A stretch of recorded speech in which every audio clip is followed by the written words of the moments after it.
If you had to pick one story from Greek mythology that has it all, adventure, betrayal, love, and tragedy, the legend of Jason and the Argonauts would be hard to beat. This wasn't just a hero's quest. It was a story soaked in ambition and obsession, where every triumph came with a price, and where the real danger wasn't always the monsters. Let's follow Jason's fate from the very beginning. Jason was born to be a king. His father, Aeson, was the rightful ruler of Iolcos. But when Jason was still an infant, his uncle Pelias seized the throne. Pelias had heard a terrifying prophecy. A man wearing only one sandal would one day threaten his reign. Determined to protect himself, Pelias moved to eliminate every possible heir. Jason's mother, desperate to save her son, secretly handed him to a midwife and told everyone the baby had died. Jason was taken far from the palace and raised by Chiron, a centaur renowned for his wisdom. It's worth noting that the great warrior, Achilles, was raised by the same teacher. Under Chiron's guidance, Jason learned combat, medicine, and the kind of wisdom that can't be taught from a scroll. He grew into a formidable young man. 20 years passed, and then Jason came back. On his way to Iolcos, he came across an old woman at the edge of a river, struggling to cross. Jason carried her across on his back. Somewhere in the middle of that crossing, one of his sandals was swept away by the current. By the time he reached the palace gates, he was wearing only one sandal. Pelias saw him and froze. The prophecy had come to life. But Pelias was cunning. He welcomed Jason warmly, threw a feast in his honor, and then laid out his challenge. If Jason wanted to claim his rightful throne, he first had to prove himself worthy. The task? Retrieve the Golden Fleece. The Golden Fleece was the legendary hide of a divine ram that had once carried two children, Phrixus and Hela, to safety. After reaching Colchis, Phrixus sacrificed the ram to Zeus, and its golden fleece was hung in a sacred grove, dedicated to Ares, guarded night and day by a fearsome dragon. Pelias was certain this mission would be a death sentence. To reach it, Jason would have to sail to the edge of the known world, face countless dangers, tame fire-breathing bulls, and somehow get past a creature that never slept. But Jason didn't flinch. He sent word across Greece, and the greatest heroes of the age answered the call: Hercules, Orpheus, the twins Castor and Pollux, Atalanta, and many more. Together, they boarded the Argo, a ship said to have been designed by the goddess Athena herself.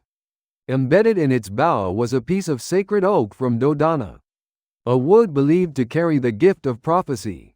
The Argo wasn't just a vessel. It felt like a living part of their fate. The crew became known as the Argonauts, and their voyage began. Their first major stop was the island of Lemnos, a place with a dark past. Every man on the island had been killed by its women, who now ruled it alone. The queen, Hypsipyle, was initially suspicious of the Argonauts, but she eventually welcomed them and held a great feast. Jason grew close to Hypsipyle, and by some accounts they had twin sons together. The crew lingered there far longer than they should have, until Hercules, never one for delay, pushed them to get moving.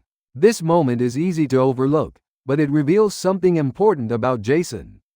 He had a tendency to seek comfort when things were going well, to drift when there was no immediate pressure pulling him forward. That instinct would matter later. Their next stop brought them face to face with King Amycus of the Bebryces, a man with a brutal tradition. Every stranger who landed on his shores was forced to fight him in a boxing match, and none had ever survived. But the Argonauts had Pollux, the finest boxer alive. Pollux fought Amycus and won, and the crew moved on. From there, they found the prophet Phineus, a man living under a terrible curse. He had shared too many divine secrets with mortals, so the gods blinded him and sent the Harpies, winged creatures, to ruin every meal he tried to eat. Two of the Argonauts, Calais and Zetes, sons of the North Wind, drove the Harpies away. In gratitude, Phineus told them everything they needed to know about the journey ahead. The most critical warning was about the clashing rocks. The simple gates, two massive, moving boulders that crashed together whenever a ship tried to pass between them. Phineus told them to send a dove through first. If the dove made it, so could they. They did exactly that. The dove lost just a few tail feathers. The Argonauts rowed with everything they had, and the Argo shot through the gap, with only its stern taking a glancing blow. Everyone survived, and legend has it that, after the Argo passed through, the clashing rocks stopped moving forever. At last, they reached Colchis. The king of Colchis was Aetes, a son of the sun god Helios, known for both his sorcery and his cruelty. When Jason told him why he had come, Aetes didn't refuse outright. He just made the challenge nearly impossible. Jason would have to yoke 2 bronze-hoofed bulls that breathe fire, plow a field with them, then sow the field with dragon's teeth and defeat the army of warriors that would spring from the ground. What Aetes didn't count on was his own daughter. Medea was a powerful sorceress, and she fell for Jason, partly through divine interference, as Hera had arranged it. But whatever the cause, the feeling was real, enough to make her choose Jason over her own family. She gave him a magical ointment that would protect him from the fire and the warriors. With that protection, Jason harnessed the bulls, plowed the field, and outwitted the army of soldiers by throwing a stone among them, turning them against each other. Then, with Medea's help, he put the dragon to sleep and claimed the Golden Fleece. They ran. Aetes came after them with his fleet. To slow the pursuit, Medea made a devastating choice, sacrificing her own brother to buy the Argonauts time to escape. It was an act that crossed a line no one could come back from. The crew finally made it back to Greece, and Jason returned to Iolcos with the fleece in hand. But winning the prize didn't win him the crown. Through Medea's sorcery, Pelias was killed. But the people of Iolcos turned against Jason and Medea, and the two were driven into exile. They fled to Corinth, where for a time they built a life together. Jason had 2 sons with Medea. It seemed, for a moment, like things might be okay. Then Jason made the choice that destroyed everything. He decided to leave Medea and marry Glauce, the princess of Corinth, a match that would give him power and stability. He convinced himself it was a practical decision. Maybe he even believed it. Medea did not take it quietly.